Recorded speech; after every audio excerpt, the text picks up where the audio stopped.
This is the third of the 4R trials that we're looking at, obviously canola, and we are looking at all 4Rs in this one.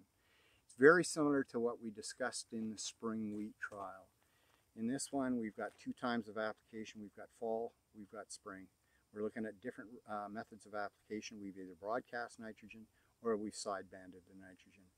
We're looking at rates, and again, we've taken urea to set our rate response, and here we're looking at a half, 1, 1.5x rate of N. The soil test here on this particular field was a little higher than the spring wheat, so we set our 1x rate at 130 pounds of N per acre. And we're also looking at the sources. So with that 1x rate, we are looking at urea, Super U, Agritane, or again, the slow release ESN product.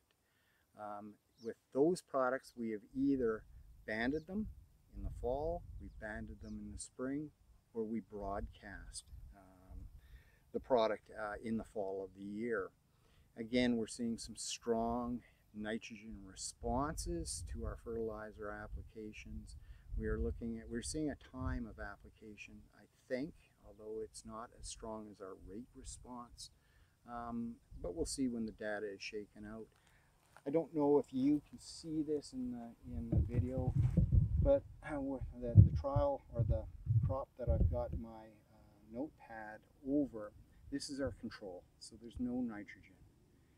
And if we go to a half rate, so here we've applied 65 pounds, and we're certainly seeing a couple things. We've got a much more dense crop. We've got more height, more stature. We're seeing more branching, more pod development, much larger pods developing on this crop. We're also seeing, a delayed in maturity. There's a distinct color difference between the 2 plots. And this type of response just increases all the way up, at least to the 1x rate and possibly right through to the 1.5x rate.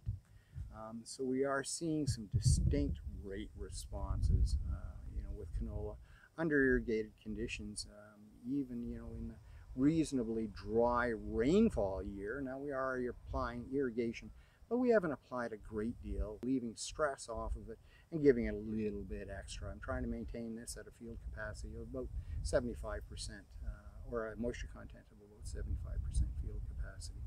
We're coming in, pod is filling. We will probably continue to irrigate this for a little bit longer now. At least, we'll continue to irrigate until we can start to see some maturation in the lower pods. At about that time is when I'll generally cut the irrigation off of canola. So again, one more trial that we will talk about. This one is going to be a field scale, and my colleague and cameraman right now, Joel Peru, who's an irrigation agrologist with the Ministry of Agriculture, is going to step onto this side of the camera and talk about a field trial, that field scale trial that he's got looking at 4R principles.